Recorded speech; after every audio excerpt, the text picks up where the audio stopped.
Well, today is September 12th, a Monday. Nobody likes Mondays. You know why? Because it's the most boring day of the week.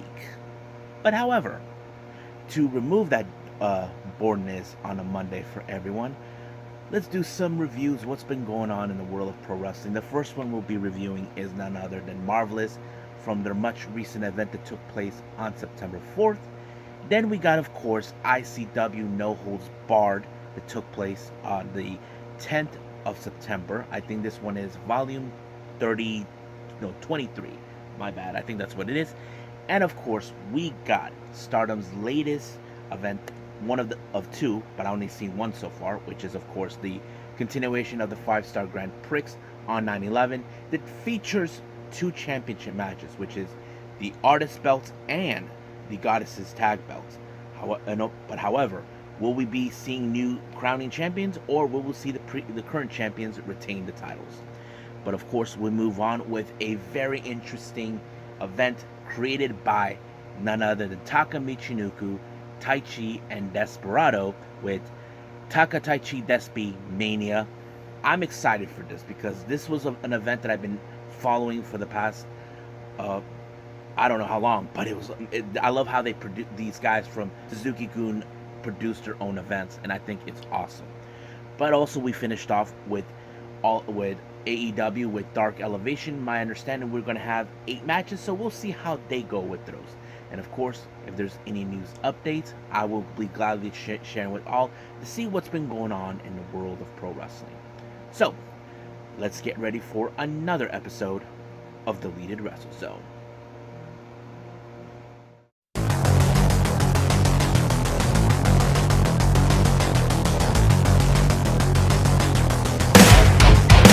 Are you ready? Get up, get up! Get up, get up! Get up, get up! Get up, get up! Get up, get up! Get up, get up!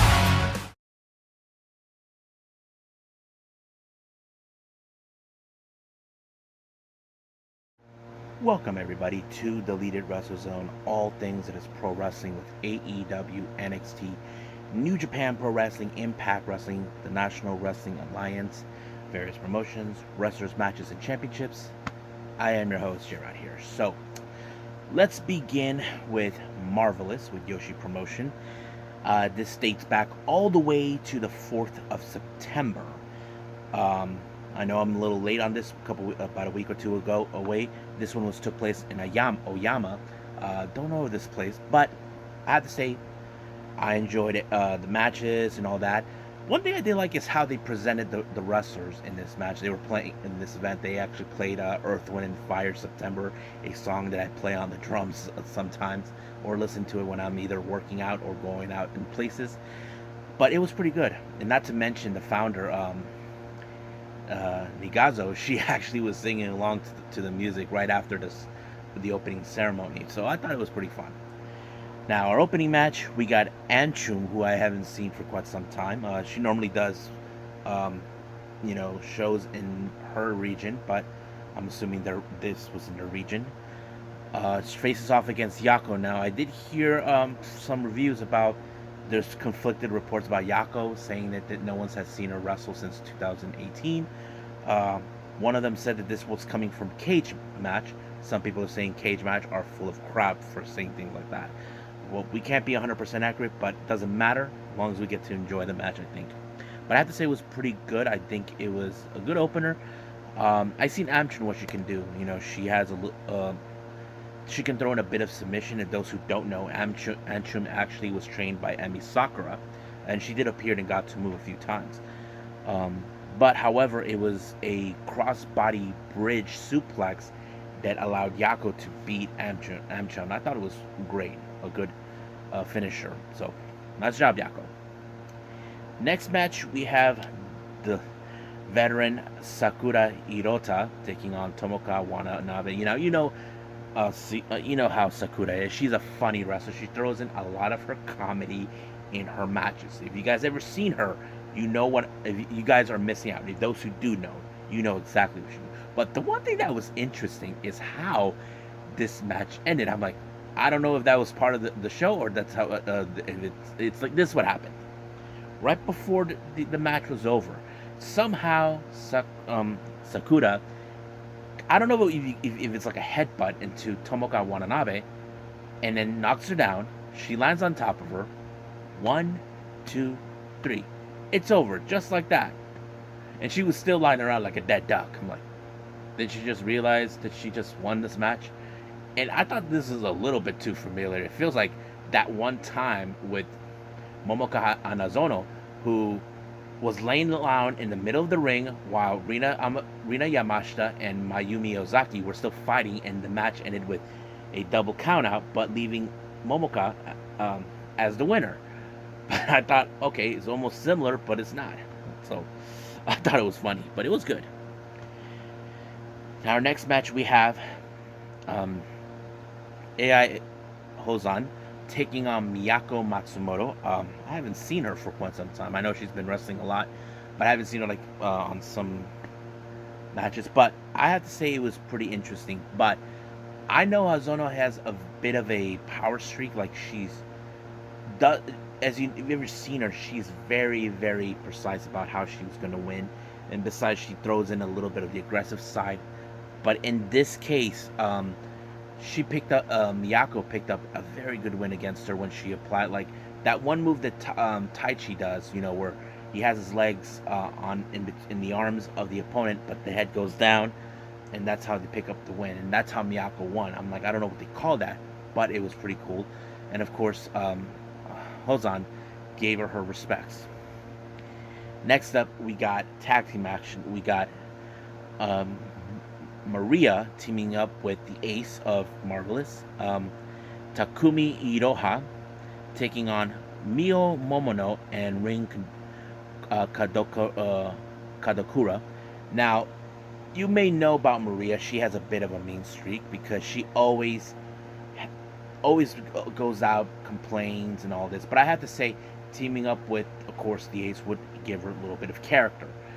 But, however, there are certain moments that it looks more like, from my understanding in this particular match, she has a bit of a rivalry with Neo, trying to prove who has the better mean streak, again on each other. But there was a moment where Takumi accidentally misfired on Maria and messed up, but Maria got out of it. But it was, of course, the code red on Mio that picked up the win on Maria. So I thought pretty good win, and I don't know how Maria would take it at the end. Now, our main event is a tag team men's exhibition match. Now, I know some of you are saying this is supposed to be a Joshi match. Well, it is a Joshi promotion, but they only do one match for men's. That's how it is. I've been seeing that as well with Mission Pro Wrestling, if you guys noticed. In this one, we have Takahori Katori. He teams up with Taku, taking on Shoji Uno, and of course the resident of Marvelous, Leo Izaka.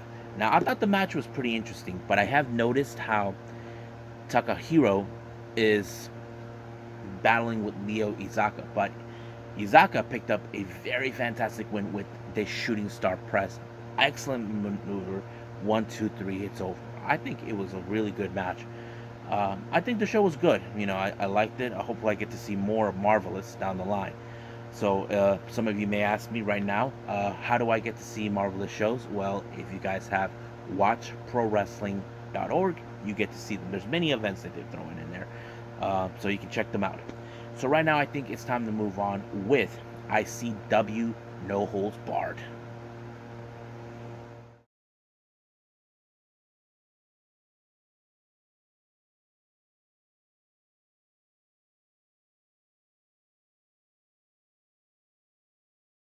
Okay, ICW No Holds Barred, Volume 23. They're back in Newark, New Jersey. But this one has specialty because they brought in wrestlers from either Australia or New Zealand, from my understanding. But the main event features something special. Those who may have remembered, when I reviewed many of the ICW events, we had Casey Kirk, who has become the fan favorite. and she's been on pursuit for the ICW American Deathmatch title. And that was taken by Joel Bateman, another wrestler from not here from the US. He's from either Australia or New Zealand. And I thought it was very interesting. But let's go from the start to finish, see how it goes down. Our first match, we have Akira taking on Danny Darko. Now, Danny Darko, he's like a tough SOB if you look at him. But the way it went down, he tried to pin Akira down in every way possible. But Akira, who's known as the Death Samurai, refuses to stay down until he finally put him through a box full of barbed wires and ended right there, giving him a good win. Next match, we have Brandon Kirk. For some odd reason, people still start cheering for him, even though they keep saying F Brandon Kirk all the time. His opponent is Scott Andrews. Now, as you know, Kurt is trying to rebuild himself because he is firmly willing to admit to himself that he will never win the ICW American Deathmatch title, but he did every possible way to put down Scoop Andrews. But he did ask a fan named Mintz to hold him down while he waxed him with the tubes. But Mintz said no. Then Mintz grabbed him, and somehow Kirk actually got out of the way, but he low-blowed Scoot Andrews to pick up the win. Now, is he back to his old ways? I don't know. But he did what he needs to do in order to win. That's what happened. Now, our next match, these two individuals, from what the commentators mentioned, they came in from H2O, the Hardcore Hustler organization, which is Matt Tremont's promotion. That I know, from my understanding, they've been involved in the death matches over there in that particular area in H2O. But I thought it was pretty good. I liked it. But what I love is how there was Christian Ross. I seen him before in H2O, and so is Chris Bradley, and they were tag team partners.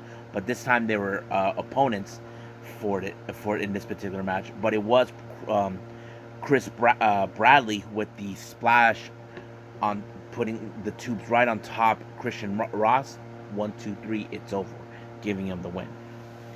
Next up, we got Manders, or as we know him, one called Manders, taking on Hoodfoot. I thought this match was pretty brutal and all that, but however, it was Hoodfoot who won the match. Because you can tell he's out with the vengeance, and all this other stuff. Next match, we have Jordan Sampson versus Casanova Valentine. I thought this match was very interesting because I never heard of Jordan Sampson, but the guy walked in there with no shoes. I mean, his feet were taped up. I'm like, what the fuck is this? The Kumite? But no, it was kind of interesting, and Casanova targeted the bottom part of his feet in order to soften them out. But the way this match ended is he used a boxing glove with a barbed wire, knocking down Chris Sampson, but in the process, he continues to pound him away. Referee had no other choice but to call it, knowing that he wasn't moving. So that's how it is. So it was over in that. But however, founder of ICW No Holds Bars, Danny D'Amato, he asked Sampson if he likes to. He tells him, "I would like you to come back." And of course, Sampson said yes, he will love that. So because the way it goes, D'Amato knows there's talent that many fans will love to see in ICW, and I think that's a good thing. However, while the ring was being cleaned, he calls out Acticus Coger, because if you guys know this, one of their official locations is going to take place in LA, where Circle 6 do their shows. However, one thing that led to this, he calls him out, because if you guys remember or not, what happened is Acticus Coger didn't even bother showing up. Basically, it just went downhill for that. So, that kind of thing. But we'll see what happens when we get to that. Next match, we have York, another Aussie, taking on Slade. Man, Slade was a freaking beast in this particular match. If you guys ever seen him, he was out of his freaking mind. Not everything that York did to take him down, it didn't put him down. But it was until finally, when Slade was knocking him out, or basically York was already tired. He's like, I'm done. I'm just done. The referee made the decision. Okay, it's over. York knows that it was pretty coward of himself to do that, but he had no other choice. You can't put away a guy like Slade. Now, our next match, we have Mark Tremont taking on Big Joe. Now, Big Joe comes out disrespecting, using his team, but of course, Mark Tremont was not going to let that garbage get in his way. But he did finish them off with a power bomb right on top of stacks of light tubes. And boom, right there, it's over. 1, 2, 3, good night, Big Joe. Now, our main event is the ICW American Deathmatch title. This is between Casey Kirk and Joel Bateman. He's from from Australia. However, this is a pretty amazing match. I think this is one of my favorite matches of the night because Casey, I don't know, she became from hated to people adoring her and loving her, and many people are saying she could most likely win the ICW American title, and they weren't wrong. And I think that was the best part. Even her husband, Brandon Kirk, says, do the thing that I couldn't do, win that fucking title. And I think, wow, he's really supporting her because he sees people will not embrace him, but they would embrace his wife. So there's nothing wrong. But I have to say, Casey did an amazing job. But what she did is go on top of the ring, make sure that some light tubes are right on his stomach, jumps on him and lands on him with a bullseye chair. Boom! Explodes, get him down. 1, 2, 3. New champion. And I can tell she was very emotional. Like, she could actually believe it. She actually won. And I think many fans loved it. I think this is what people wanted to see. A woman wrestler. To me, I would say, hey, D'Amato, if you ever watch this video, bring prominence. You probably get a kick out of them in ICW. Trust me. So I would say that I would like to see more women in ICW win this title. But yes. So I think that's pretty much it for this particular promotion. I believe it's time for Stardom.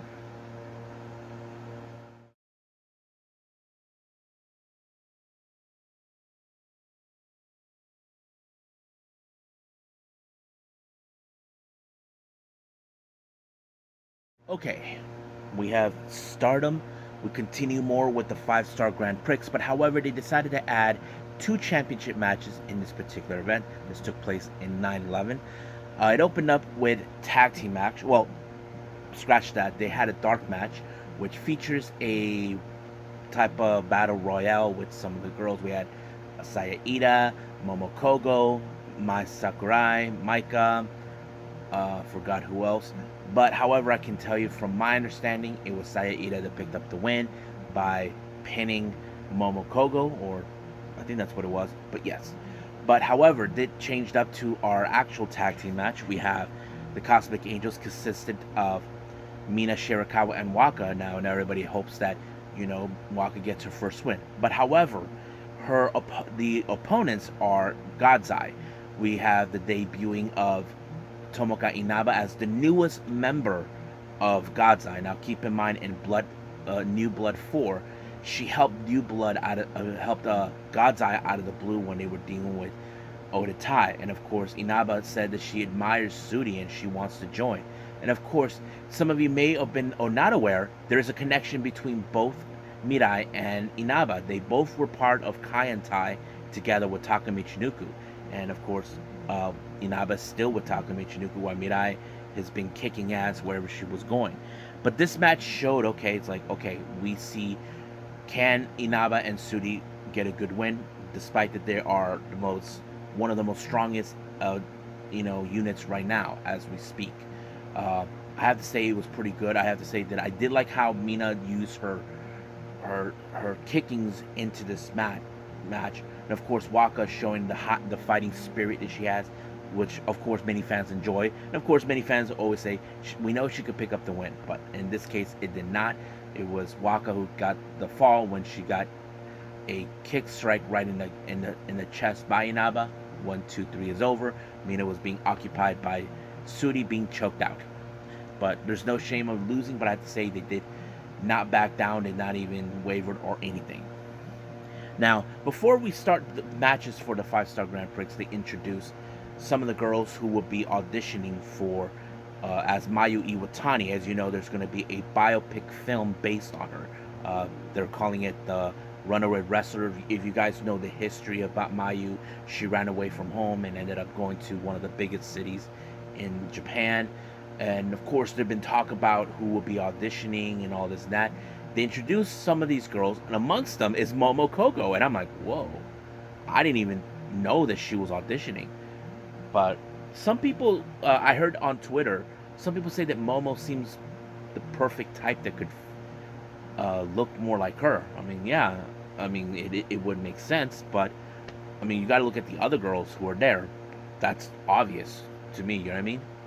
But I say good luck. I'll say good luck to all of them, and if Momo Koga does get the part, I'll be happy for her.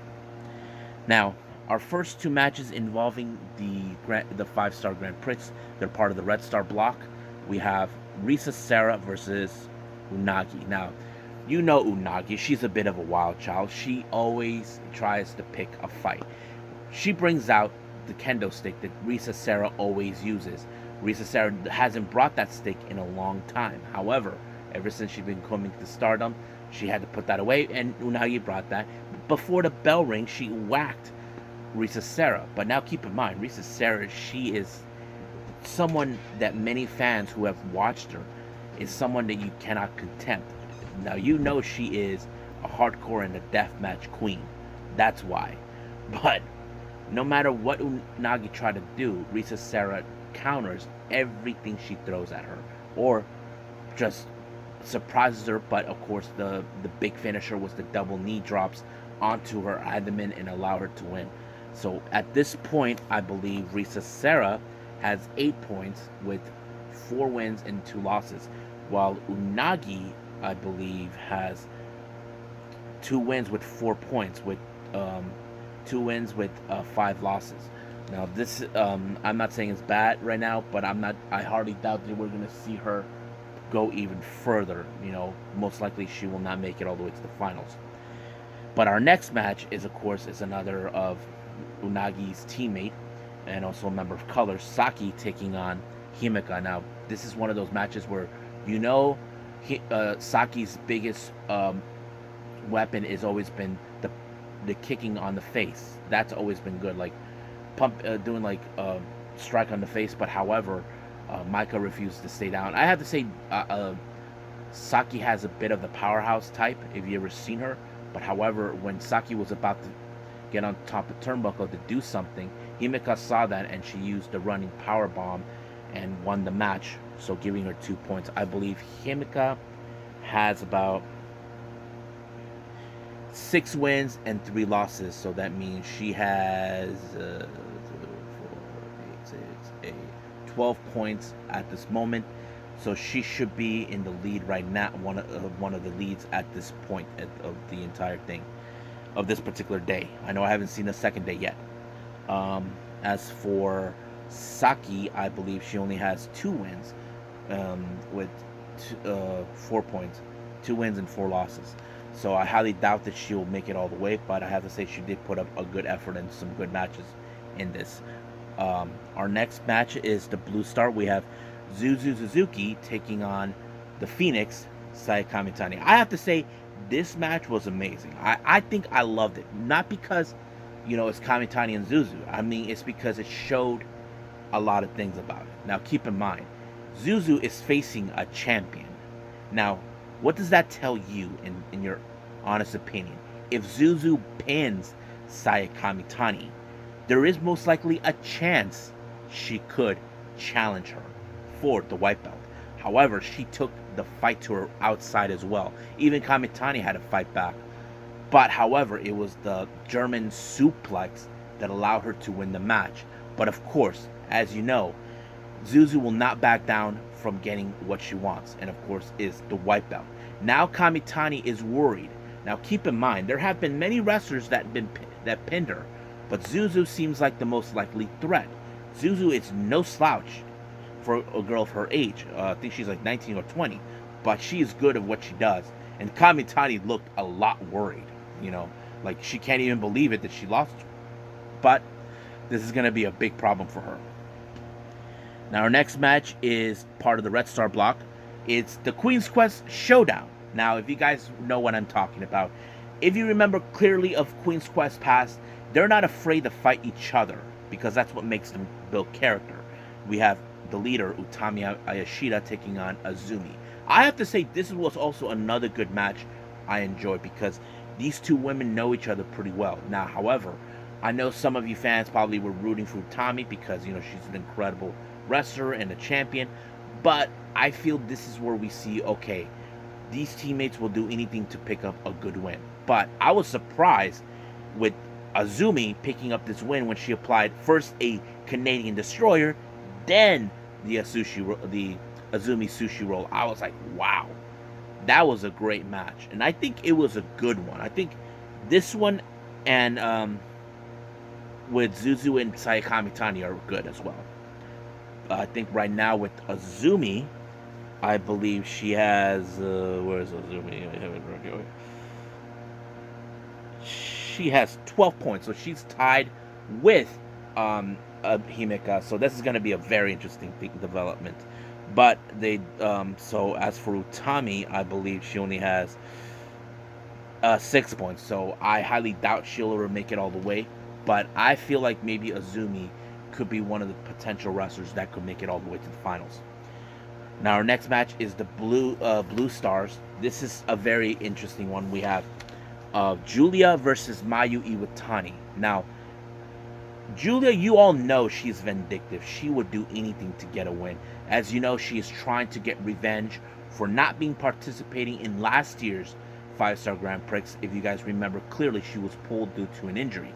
So she would do whatever it takes to get to the top in order to get the belt she believes is rightfully hers, and that is the red belt. However, she's facing the icon, someone who's been at the top of the game before, and of course, who has been one of the incredible wrestlers from day one in Stardom.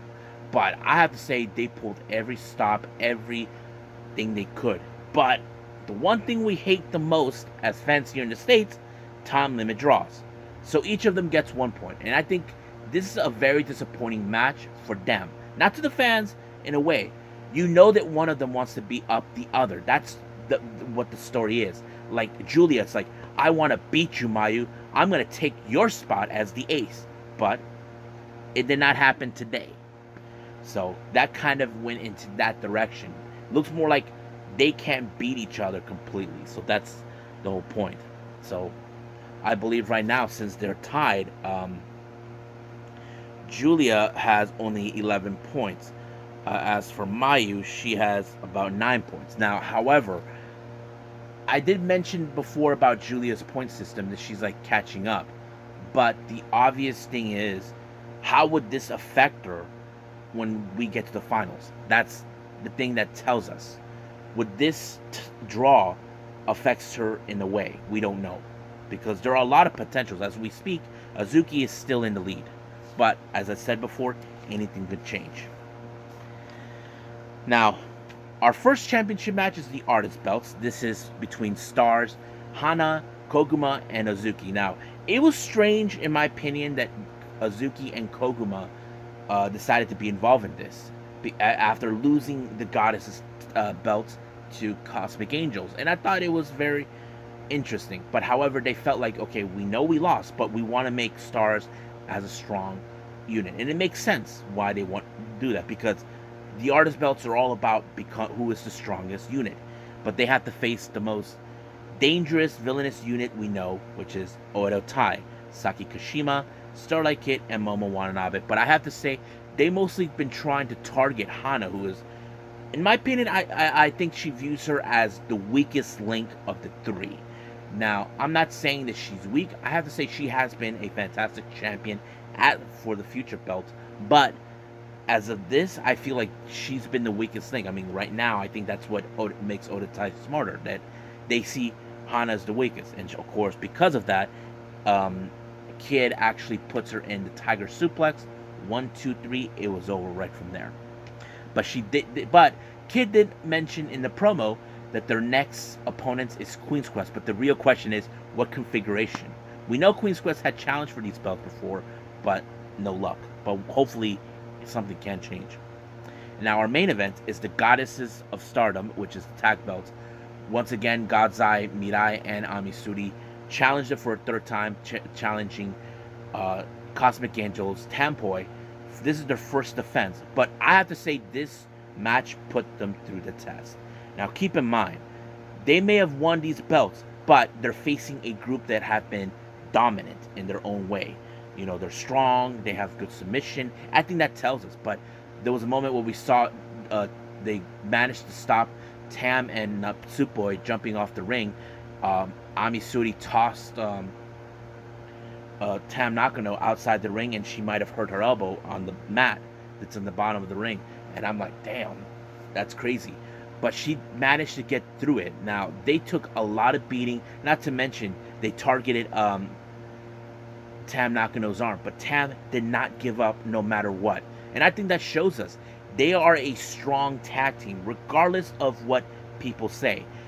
But however, Tam's and Natsupoi's love for each other and their strength together is what makes them who they are. And I think that tells us they know they can be strong, but they cannot give up this easily. That the revolution has to continue on.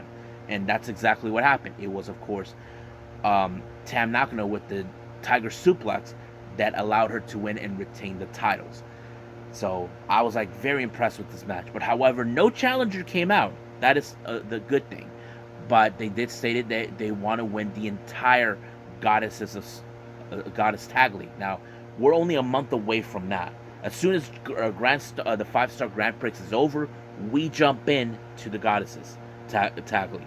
So it will be interesting to see how that goes. But the following day, we do know certain matches. Tam will be facing Unagi. Mina will be facing Amisuri. Natsupoi Hana. Saki will be facing Saki Kashima. So as soon as I see that that event, I'll review that too. But I have to say it was a pretty good event. But I think my favorite matches for this particular event is, of course, the Suzuki versus Saya Kamitani, Utami versus Azumi, Julia versus Mayu, and of course the Goddesses tag match. I have to say those are my favorite ones. So I think that's pretty much it. So let's move on with, I believe, the TakaTaichiDespe Mania.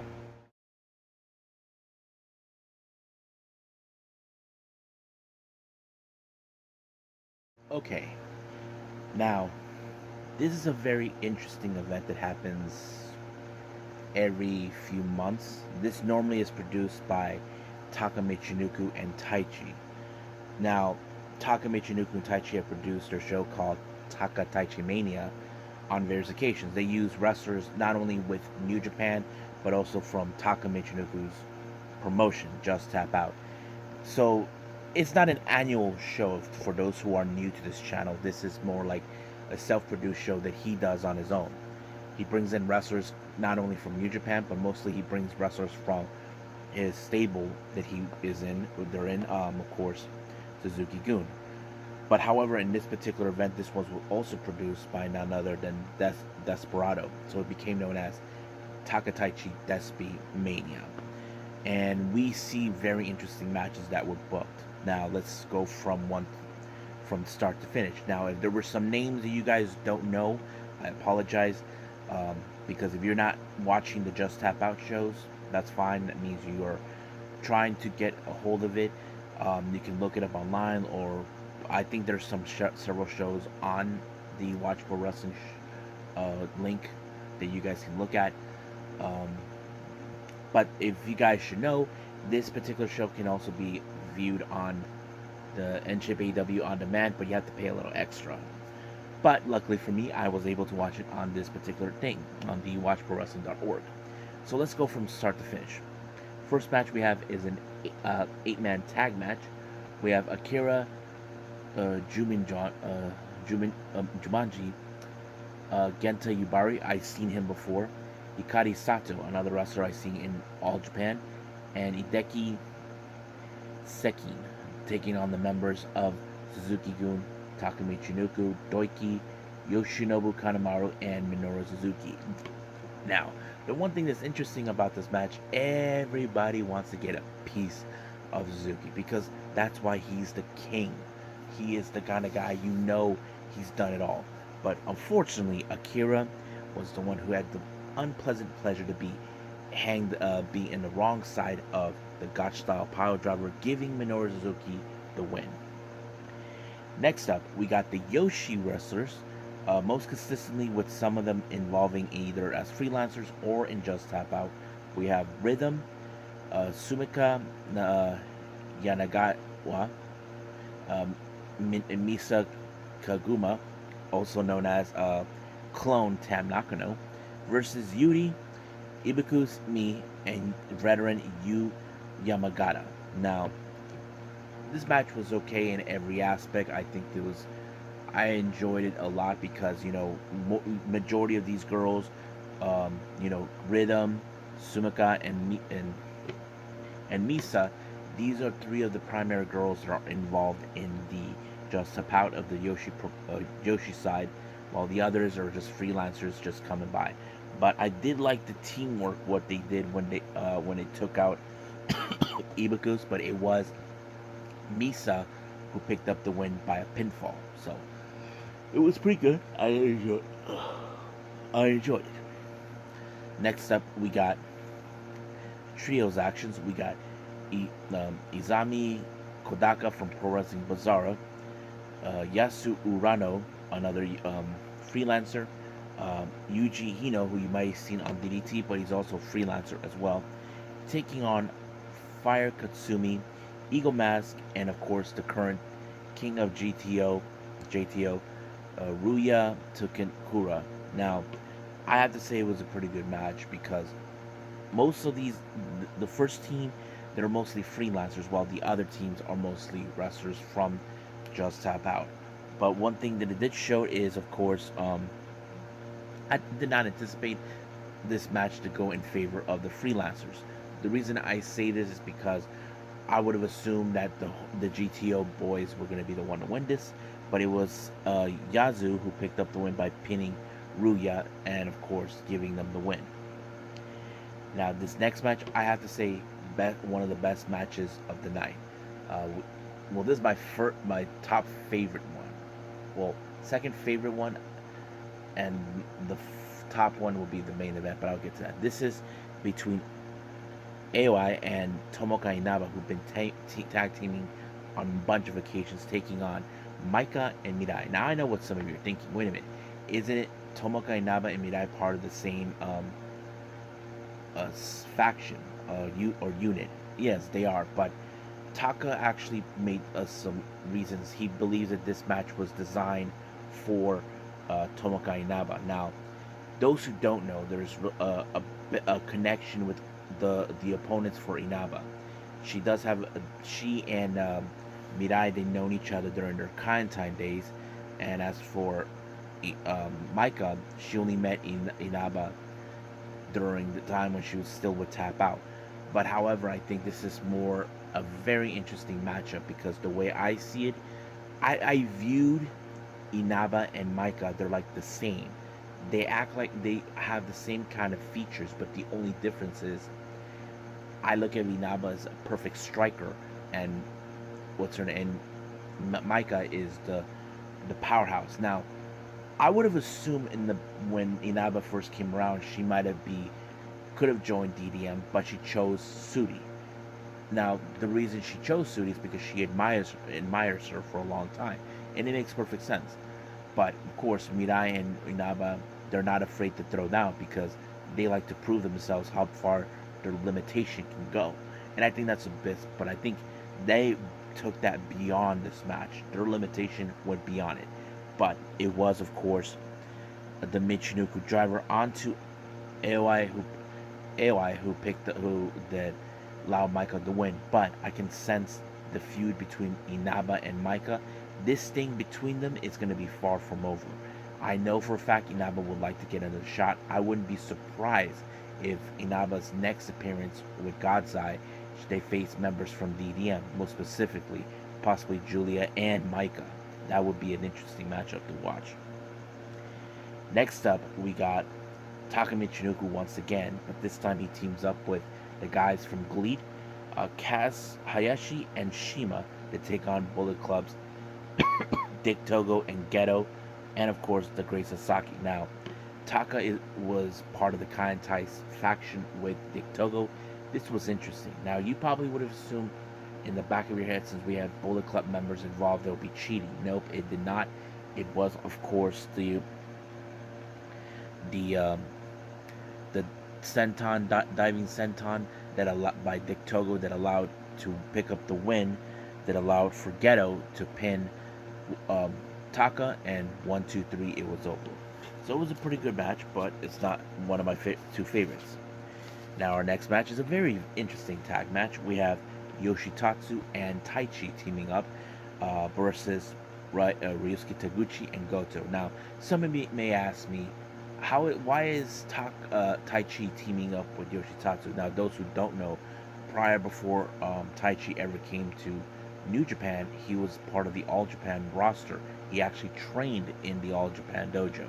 So I'm going to presume that he knows Yoshitatsu. I thought the match was pretty well, but for some reason,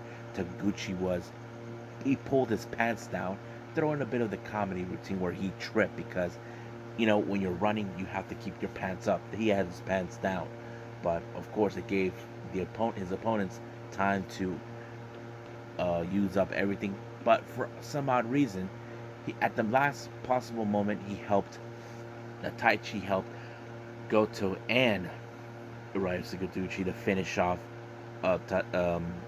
Yoshitatsu and allowing for Goto to win. Now I'm like thinking, is this the whole thing with the rivalry between New Japan and All Japan? I don't know, but hopefully there's some answers to that. Now our main event, this one was a freaking death match. We have Desperado taking on Jun Kasai. You may know who Jun Kasai is. He's a deathmatch wrestler. This guy has been on the blog. So many scars on his back, all over his body. But I have to say, this guy took Desperado to the limits. And not to mention, once again, the mask was ripped off and he fought without it. Now, if you guys remember, he did the same thing with Hiromu Takahashi. And now this is that. But it took elite. I have to say, many people can say, this is what Starlight Kid needs to do. Because I wish I can tell Starlight Kid, I know how much Julie wants to rip off your mask. You should do the same maneuver what Desperado did. He showed his evil side no matter what. And I have to say, seeing he had this look on his face like he's pure evil. And I would love to see that with Starlight Kid.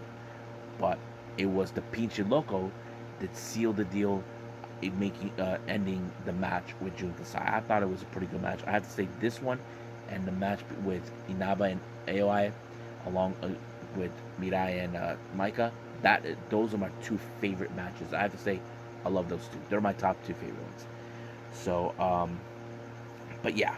So I think that's pretty much it right now with this particular event. So let's talk about our last review, AEW Dark Elevation.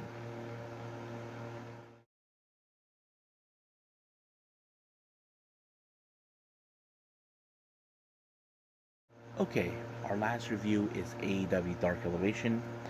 Opened up with the Problem Marina Shafir, along with the Native Beast Nyla Rose Green Company by Vicky Guerrero, taking on JC Storm and Joel Clift. Now you probably can guess this one will win. I have to say there was a very good, interesting in the end of this match, a combination where of course Nyla Rose picked up Joel Clift, and of course on the way down, somehow it became like a DDT type of maneuver by Marina Shafir. I don't know what they'll call that, but that was a very interesting combination. But I wouldn't be surprised if they use that as a move. Next up, we got Julia Hart versus Tiara James. Now, we know how this thing with Julia Hart's going to be, but of course she uses her submission move Heartless in order to finish her off.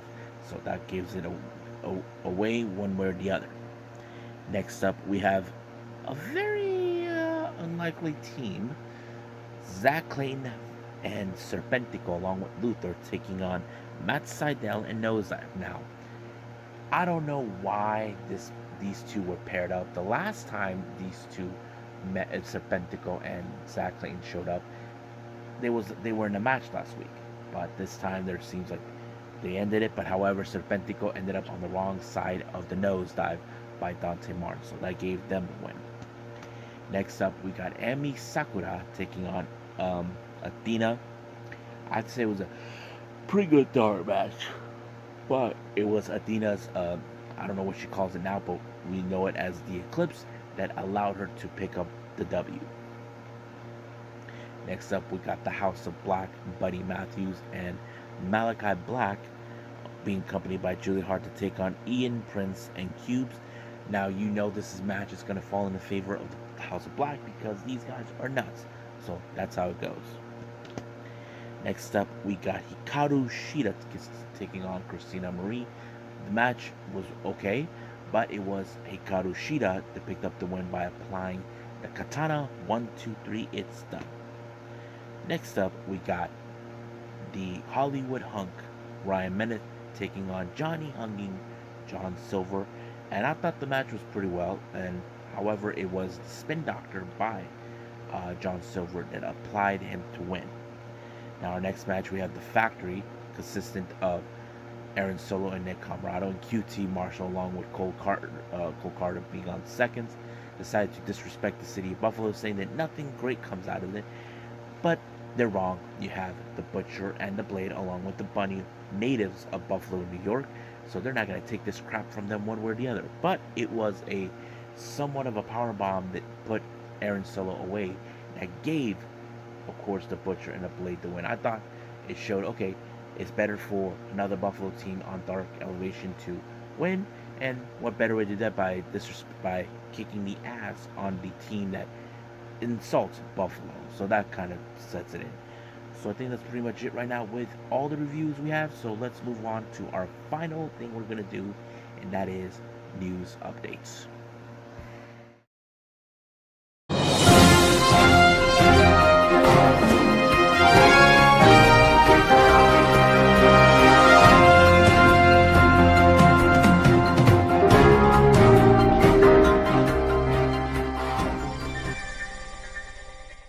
Okay, so here's for our news updates. Now, as you know, Prestige Wrestling has been announcing for their upcoming event on Halloween, Roseland 4, the Wake of the Dead. Well, they just announced a debut they're gonna have, and that is none other than the newest Impact Wrestling Knockout. Killer Kelly will be making her debut there. However, it's still no indication who she'll be facing, but I'm sure it's going to be a good opponent. Now, for all you Tokyo Joshi Pro Wrestling fans out there, and of course AEW fans, it was announced that, of course, that Abaddon will be making her way to Tokyo Joshi Pro. And this is going to be interesting. As you know, they've been allowing these freaks of nature's scary people, first Max the Impaler, now Abaddon, but now it's been told that Moka Miyamoto will be her opponent. So, like, good luck, Moka. Don't get bitten by the zombie. Now, as we know, we have the newest promotion, Garden State Pro, for their upcoming event that comes out this month, Dynasty Clash, which is going to be on the 16th, has announced for the actual tag tournament that we'll be seeing. We already have the Wolves, Davey Richards and Eddie Edwards, taking on Kings of the District, a mixed intergender tag team who I've seen on certain times will be in the tournament, so that's going to be good. And finally, our last update. I hate to say this, I've been kind of wondering about this for quite some time, but it was now revealed that Being the Elite has been put on pause until further notice. Now, it's no secret about what just took place. I'm sure that things have been going very strange turns with the situation that took place at the media scrum of All Out, and suspensions and all that. We don't know how long it's going to go out. I love watching Being the Elite. That was the reason I got into New Japan and appreciate more of the wrestling outside of WWE at the time. But we don't know when we'll be back. We don't know if the stories about if the Young Bucks are considering leaving AEW to go to WWE. How would this work with Being the Elite? I don't know, but we'll find out soon enough until their suspensions are lifted or whatever is going to happen. So I think that's pretty much it. So let's just call it a day. Well, I hope everybody enjoys this episode. Like I said, if you guys haven't seen any of these stuff before, like the TakaTaichiDespe will be on the watchprowrestling.org event. I still haven't seen the latest Stardom event that took place on the 12th yet. Hopefully, I get the chance to do that soon enough. And of course, I'm trying desperately to catch up with Circle 6 and GCW. I'm a little behind on that. And of course, I haven't seen the latest promotion I heard of, but I never seen any other events. First Wrestling, and hopefully I'll catch up to that. But as you know, we have Tuesday Wrestling coming up, which is NWA Power, AEW Dark, and NXT. I'm looking forward to that. But as for now, I'll see you guys in the next DWZ time. Same DWZ channel. I must bid all of you adieu. So, goodbye. And have a nice day. Bang.